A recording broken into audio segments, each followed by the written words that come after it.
Boa noite.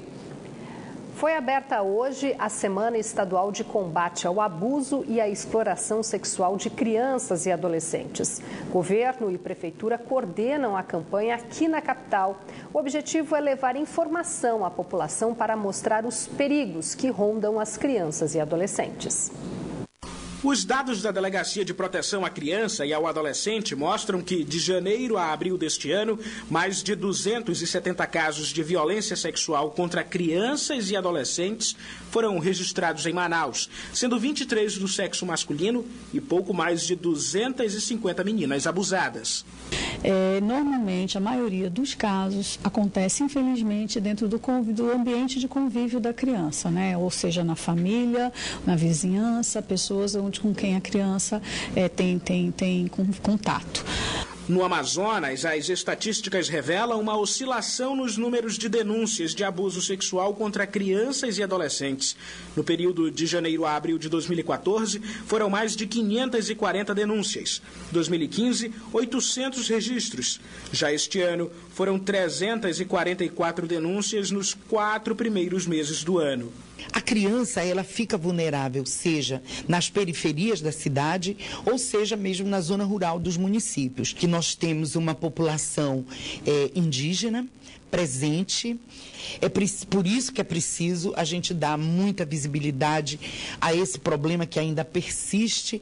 Hoje, governo e prefeitura abriram a Semana Estadual de Enfrentamento ao Abuso e à Exploração Sexual de Crianças e Adolescentes.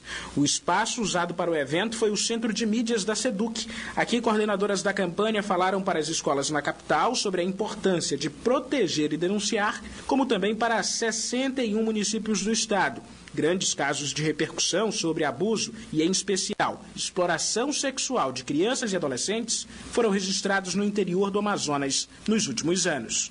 Os crimes de exploração sexual parece que não existem, mas existem. E o problema é a visibilidade. Mas nós não temos como flagrantear ou concretizar materialmente uma prova, porque é de difícil, na verdade, abordagem. Essa é a verdade. Até o final desta semana, várias programações devem ser realizadas no interior do estado e aqui na capital, para combater este tipo de crime.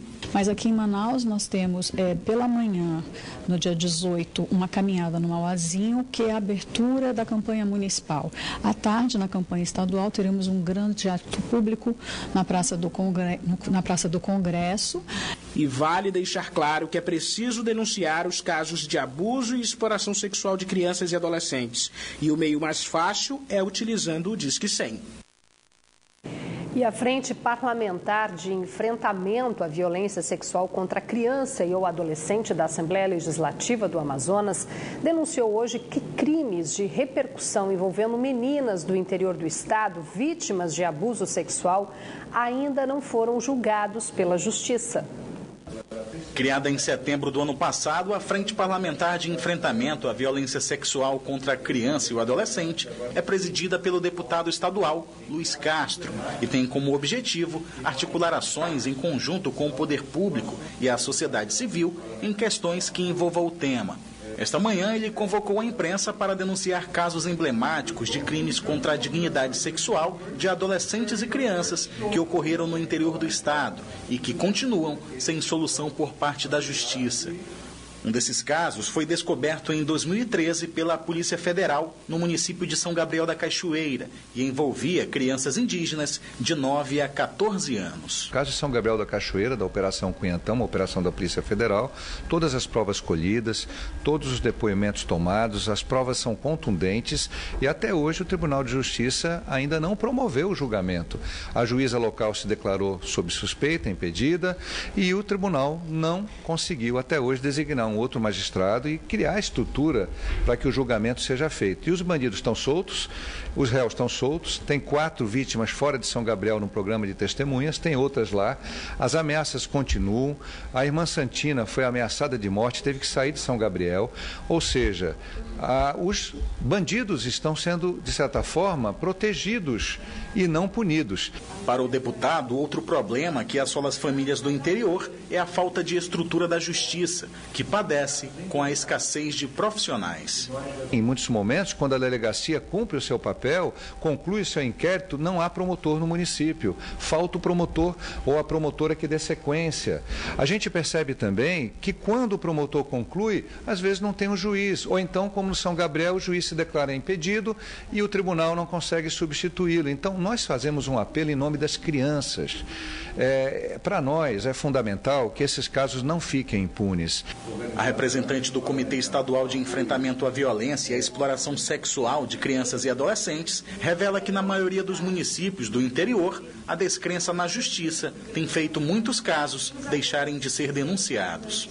Nós fazemos um trabalho grande de visita às comunidades, de escuta, de capacitação de multiplicadores para o enfrentamento a isso e de escuta, de fato, das pessoas mais vulneráveis. E nos relatam muitos casos que continuam acontecendo, de exploração, de abuso e até de tráfico de pessoas. E quando a gente fala, mas então vamos fazer o processo, vamos fazer a denúncia, ou no Ministério Público, ou na Polícia Federal, ou procurar os conselheiros, ou os CREAS, ou os CRAS, eles dizem, não vamos mexer com isso, porque não adianta, e depois a gente fica visado na cidade. E isso acontece justamente por causa da impunidade, por causa da inoperância e porque, de uma certa forma, os envolvidos são aqueles que deviam proteger. Em Manaus, o crime é considerado recorrente. A maioria das vítimas é atendida em um núcleo criado na maternidade Moura Tapajós, no bairro da Compensa. Nos últimos 10 anos, nós já atendemos mais de 5.400 pacientes. Destes, 89% são crianças e adolescentes. 45% deles são crianças de 0 a 9 anos. E em meio a todas essas discussões, a Polícia Civil apresentou na manhã de hoje uma babá suspeita de ter estuprado uma menina de 9 anos, que também era usada para a produção de material pornográfico. A vítima era prima do bebê que a suspeita cuidava. Na delegacia, o depoimento dela chamou ainda mais atenção pelo fato da suspeita dizer que só cometia o crime porque era ameaçada pela criança. A suspeita foi trazida para a Delegacia Geral de Polícia Civil, onde ela foi apresentada à imprensa na capital. Andreice da Silva Gomes, de 19 anos, é suspeita de estupro de vulnerável e de ter usado uma criança para fazer pornografia. Segundo as investigações iniciadas há 5 meses, os abusos sexuais ocorreram no ano passado, quando Andreice trabalhava como babá. A suspeita tinha a confiança da família para ficar com 2 crianças. Ela deixava de reparar a prima da vítima, que tinha 1 ano e 6 meses, para praticar as indecências com a vítima, que à época tinha 9 anos de idade. O inquérito policial, que corre em segredo de justiça, apresenta um álbum de fotos em que aparecem a acusada e a menor em posições pornográficas. O material impublicável foi recuperado no tablet da criança. De acordo com a polícia, a suspeita chegou a apagar as fotos na tentativa de não ser descoberta. A titular da Delegacia Especializada de Proteção à Criança e ao Adolescente informou que o estupro foi confirmado pelo exame médico. Ela cometia vários atos libidinosos com a criança, e tanto é que houve uma ruptura imenal compatível com manipulação genital apontada no laudo do IML. Nos chocamos muito com as imagens feitas pela Andreice da criança e a gente submeteu ao Instituto de Criminalística, que recuperou as imagens do tablet da própria vítima. Após a Andreice sair da residência, parar de trabalhar na residência, a criança se encorajou e contou para a mãe o que havia acontecido. Presa, a babá deu uma versão absurda. Disse que era ameaçada pela menina. Não fiz nada com ela que mandava fazer. Andreice foi autuada por estupro de vulnerável e será encaminhada ao Centro de Detenção Provisório Feminino, localizado na BR-174. O Tribunal Regional do Trabalho e o Sindicato dos Rodoviários de Manaus firmaram um acordo na manhã de hoje. Os trabalhadores do transporte coletivo se comprometeram em não realizar novas paralisações até o julgamento do dissídio coletivo econômico, que, de acordo com o vice-presidente do TRT, desembargador Laírton José Veloso, deve ser julgado no mês que vem.